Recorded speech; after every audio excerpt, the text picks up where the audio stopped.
Il y a une phrase qu'on entend presque à chaque fois, dans les hommages qui suivent une telle annonce. Il se battait en secret. Ou encore, elle ne voulait pas qu'on la plaigne. En 2026, 8 personnalités françaises que beaucoup d'entre nous connaissent depuis des décennies ont perdu ce combat contre la maladie. Un arbitre qui a dirigé les plus grands matchs olympiques sans jamais se plaindre. Un acteur qui nous faisait rire chaque semaine à la télévision et qui cachait son combat par pudeur. Un navigateur au sommet de sa gloire qui a traversé l'Atlantique en portant un secret que personne n'imaginait. Je vous garde, pour le cœur de cette vidéo, l'histoire la plus bouleversante des 8. Celle d'un homme qui a remporté la course la plus dure du monde tout en luttant, seul au milieu de l'océan, contre une maladie qu'il n'a révélée à personne avant la fin. Restons ensemble pour leur rendre, à tous, l'hommage qu'ils méritent. Commençons par un homme que le grand public ne connaissait pas forcément de nom, mais que tout le monde du basket-ball s'accorde à qualifier de meilleur arbitre français de tous les temps. Pascal Dorizon s'est éteint le 27 juin 2026, à l'âge de 63 ans, après plusieurs mois de combat contre la maladie. Arbitre international pendant 15 ans, il a officié lors de 2 Jeux olympiques, à Atlanta en 1996 et à Sydney en 2000, ainsi que lors d'une finale d'Euroleague. L'ancien international français Boris Diaw le résumait d'une phrase. « Pour moi, le meilleur, c'était Pascal Dorizon. » Ce qu'on retient moins souvent de ces figures de l'arbitrage, c'est la solitude particulière de leur métier. Ils sont sur le terrain à chaque match, au cœur de l'action, mais sans jamais être le centre de l'histoire. Une discrétion qui, chez Pascal Dorizon, semble avoir accompagné jusqu'au bout sa manière de traverser la maladie. La deuxième histoire que je veux partager avec vous est celle d'un homme parti bien avant l'heure. Bertrand Grébau est décédé le 2 juillet 2026 à seulement 44 ans des suites d'un cancer diagnostiqué à l'automne 2025. Chef du restaurant parisien Septime, ouvert en 2011 avec son associé Théophile Pouria, il avait profondément renouvelé la haute gastronomie française, une cuisine généreuse en légumes, une carte des vins nature, un service décontracté loin du protocole guindé qu'on associait autrefois aux grandes tables. Ce que beaucoup ignorent, c'est à quel point cet homme fuyait les projecteurs. Il refusait les réseaux sociaux et encourageait ses clients à reprendre le plaisir du moment partagé autour d'une table plutôt que de photographier leur assiette. Une philosophie qui, avec le recul, résonne d'une manière particulière aujourd'hui. Changeons complètement de registre avec une femme dont la vie ressemble à un roman. Sylvana Lorenz s'est éteinte le 23 avril 2026, à l'âge de 73 ans. Galeriste pionnière de l'art contemporain dans le Marais des années 1980, elle fut aussi et surtout la compagne pendant 30 ans du grand couturier Pierre Cardin, dont elle resta l'unique biographe après sa disparition en 2020. Elle a affronté la maladie avec un courage que sa propre fille, l'écrivaine Amandine Cornette de Saint-Cyr, a choisi de raconter dans un livre publié quelques mois avant son décès. Jusqu'au bout, Sylvana Lorenz est restée fidèle à elle-même, facétieuse, élégante, refusant que la maladie ne dicte le souvenir qu'elle laisserait derrière elle. Voici maintenant une histoire qui a bouleversé énormément de familles françaises, tant cet acteur était entré dans nos foyers chaque semaine. Bruno Salomon s'est éteint le 15 mars 2026 à 55 ans. Vous l'avez connu dans le rôle de Denise Boulet, le papa, attachant de « Fais pas ci, fais pas ça », ou encore dans Brise de Nice. Ce que le public a découvert seulement après sa mort, c'est qu'il luttait en secret contre un cancer depuis plusieurs années, une maladie qui avait récidivé quelques mois avant son décès. Son amie et partenaire à l'écran, Hélène de Fougerolles, a résumé cette pudeur avec des mots simples. Il ne voulait pas que ça se sache.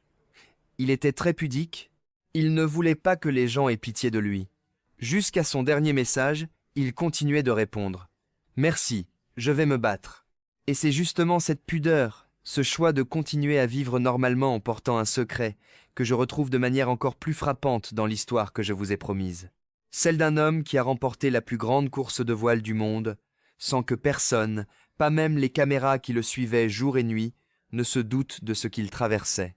Charlie Dalin est décédé le 11 juin 2026, à seulement 42 ans, des suites d'une forme rare de cancer. Vous connaissez son exploit. Il a remporté le Vendée Globe 2024 à 2025, la course en solitaire la plus dure du monde, sans escale et sans assistance, en pulvérisant le record historique de l'épreuve, avec un temps de 64 jours et 19 heures. Ce que le grand public a découvert seulement après cette victoire historique, c'est qu'il menait déjà, en mer, ce combat contre la maladie. Voici, je crois, une chose qui mérite qu'on s'y arrête vraiment. On pourrait se demander comment un homme peut affronter une maladie grave tout en s'imposant, seul, au cœur de l'Atlantique Nord, à des semaines de tout secours médical. Je crois qu'il faut y voir moins de l'inconscience qu'une discipline mentale, que la voile en solitaire enseigne mieux que n'importe quel autre sport. L'art de séparer ce que l'on ressent de ce que l'on doit accomplir, pour ne jamais laisser la peur prendre la barre. Cette capacité, entraîner course après course face aux tempêtes, explique peu être pourquoi Charlie Dalin a choisi d'affronter sa maladie exactement comme il affrontait l'océan, sans relâcher, sans un mot, jusqu'à la ligne d'arrivée. Il laisse une victoire sportive entrer dans l'histoire. Mais il laisse aussi une leçon sur ce que peut signifier tenir bon quand personne ne sait ce que l'on traverse. Après cette histoire si intense, poursuivons avec un autre homme qui a choisi de continuer à travailler malgré la maladie. Éric Roy s'est éteint le 17 juin 2026 à 58 ans, des suites d'un cancer du pancréas contre lequel il se battait depuis 3 ans et demi. Ancien footballeur de l'Olympique de Marseille et de l'Olympique lyonnais, il était devenu entraîneur du Stade brestois, qu'il avait mené en 2024 à sa toute première participation en Ligue des Champions, une première historique pour ce club breton. Il a continué à diriger son équipe sur le terrain jusqu'à la fin, entouré de ses joueurs qui, pour beaucoup, ignoraient l'ampleur de son combat. Un dernier témoignage de ce que le sport de haut niveau exige parfois, donner l'exemple jusqu'au bout, même quand le corps ne suit plus. Voici maintenant une femme dont la voix et le franc-parler ont accompagné des générations d'auditeurs et de spectateurs. Isabelle Mergo s'est éteinte le 20 mars 2026, à 67 ans, d'un cancer du poumon métastasé au foie. Comédienne, réalisatrice et chroniqueuse, elle avait remporté le César du meilleur premier film en 2007 pour « Je vous trouve très beau ». Beaucoup d'entre vous se souviennent d'elle aux grosses têtes, où sa voix reconnaissable entre toutes et son sens de la repartie faisait toujours mouche. C'est son ami et complice de toujours, l'animateur Laurent Ruquier, qui a annoncé la triste nouvelle. Une femme dont on retient surtout, au-delà de la maladie, cette capacité rare à faire rire sans jamais se prendre au sérieux. Et nous voici arrivés à la disparition qui a le plus bouleversé les auditeurs et auditrices de la chanson française cette année. Frank Michael s'est éteint le 12 juin 2026 à 79 ans des suites d'un cancer du poumon agressif et foudroyant. Chanteur de charme, il s'était fait connaître avec « Je ne peux vivre sans toi » avant de bâtir une carrière de plus de 50 ans entièrement tournée vers l'amour et les hommages aux femmes. Près de 20 millions de disques vendus, environ 2000 concerts donnés à travers toute la francophonie. Ce qui rend cette disparition particulièrement poignante, c'est qu'il a mené sa tournée d'adieu jusqu'au bout, malgré la maladie. Des images de ses derniers concerts, filmées par son filleul de scène, le montrent affaibli, la voix plus fragile, mais debout devant un public qui, souvent, ne se doutait de rien et reprenait ses refrains par cœur.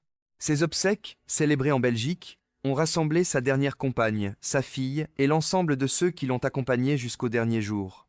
Avant de refermer cette vidéo, je voudrais vous proposer un regard un peu différent sur cette année si particulière. La première chose qui frappe, en réunissant ces 8 histoires, c'est un point commun rarement souligné.